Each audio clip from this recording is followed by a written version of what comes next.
Hello friends, welcome back to my channel. दोस्तों, आज हम लोग बात करने जा रहे हैं कि हम लोग एमएस एक्सेल में किसी भी डाटा को कंसोलिडेट कैसे करेंगे। जैसे कोई शॉप है, वहाँ का जो भी डाटा है, मान लीजिए फर्स्ट शीट में हमने कुछ डाटा दिया, सेकंड शीट पे कुछ डाटा दिया, थर्ड शीट पे कुछ डाटा दिया। इसके बाद इन तीनों का शीट्स का जो डाटा है उसको हम एक चौथी शीट में जा कर के जोड़ें। तो उसके लिए देखिए क्या करते हैं हम लोग। सबसे पहले हम एमएस एक्सेल ओपन करेंगे। ठीक है, हमने एमएस एक्सेल ओपन किया। एमएस एक्सेल ओपन करने के बाद हम यहाँ पे 3 शीट्स बना लेंगे। ठीक है, जैसे हमने शीट 1 पे नेम, जो भी आइटम नेम है वो दिया हुआ है। फिर उसके बाद जैन में इतना मान लीजिए सामान बिका है, फैब में इतना, मार्च अप्रैल मई, इसके बाद इन सब का टोटल। इसी तरह से शीट 2 पे हमने बनाया, शीट 3 पे बनाया। ठीक है, डेटा सेम नहीं रखेंगे। शीट 1 में देखिए जैसे जैन में 20 पीसेस था, फिर शीट 2 पे 20।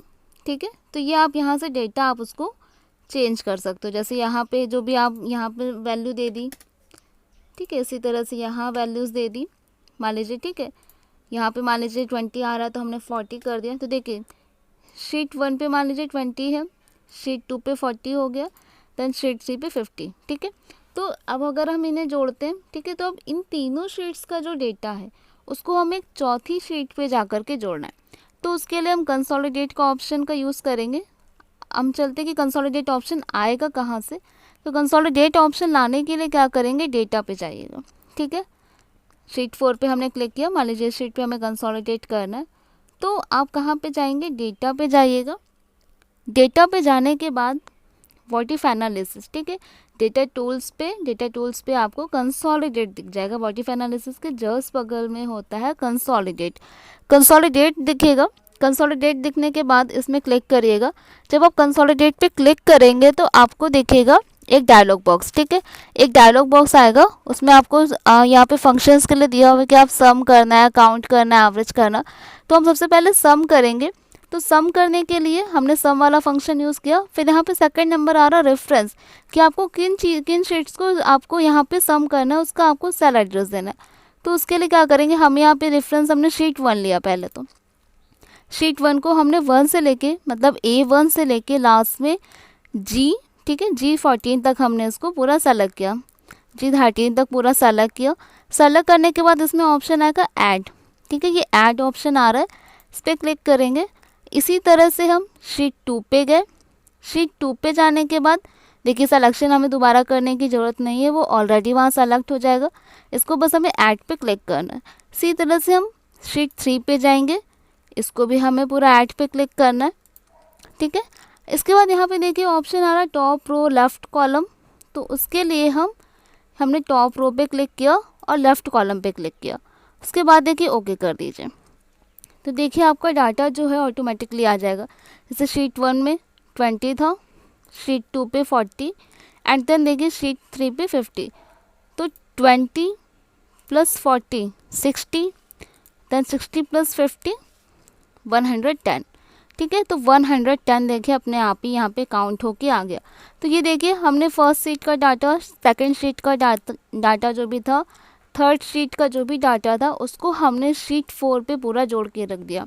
अब इसके बाद अगर हम इसमें कोई चेंजमेंट करते हैं, जैसे 20 है तो हमने इसको 40 कर दिया। ठीक है, शीट 2 पे 50 कर दिया, शीट 3 पे वापस हमने 30 कर दिया। ठीक है, तो अगर जोड़ें तो 40 प्लस 50 90, 90 प्लस 30 120। तो देखिए यहाँ पे चेंज नहीं हुआ। एक जब हम उसमें क्लिक कर रहे थे, कंसोलिडेट कर रहे थे, उसमें 3 ऑप्शन आ रहे थे। एक हमने न्यू शीट ली। ठीक है, इसमें 3 ऑप्शन थे, टॉप रो का था, लेफ़्ट कॉलम का था, और एक था create links to source data. तो हमने टॉप रो और लेफ़्ट कॉलम तो ले लिया कि टॉप रो से और लेफ़्ट कॉलम से आ जाए, लेकिन अगर हम कोई चेंजमेंट कर रहे हैं तो देखिए हमारे शीट 4 पे कोई चेंजमेंट नहीं हुआ। ठीक है, हमने जोड़ा था, उसका कोई चेंजमेंट नहीं हुआ। तो उसके लिए क्या करेंगे, शीट 5 पे जाएंगे। ठीक है, तो यहाँ पे फिर से वापस वही रेफरेंस, शीट 1 पे गए, पूरा आपने जोड़ा यहाँ पे। ठीक है, शीट 2 पे इसके ऐड कर दीजिएगा। पहले शीट 1 का मैटर लिया, इसको ऐड किया। ठीक है, शीट 2 का मैटर ले चुके, फिर शीट 3 का मैटर, इसको ऐड करेंगे। इसके बाद हम top row, left column, and then आ रहा है create links to source data. ठीक है, आप किस पे क्लिक करेंगे, create links to source data. जैसे आप इस पर क्लिक करेंगे फिर आपको ओके करना है। ठीक है, अब देखिए इसमें जो भी डेटा है, अब इसका देखिए 120 हुआ, शीट 1 पे 40 था, शीट 2 पे 50, देन शीट 3 पे 30, तो it is equal to the 120। Change हो गया। शीट 4 पे देखिए नहीं चेंज हुआ था, 110 ही था, और यहाँ पे 120। अगर आप यहाँ पे कोई और भी डेटा जैसे चेंज करें, जैसे 40 है तो अगर हमने यहाँ पे 50 कर दिया, शीट 2 पे गए, इसका मान लीजिए 60 हो गया, तो 60 प्लस 50 110 एंड देन 30। ठीक है, तो कितना हो गया 140।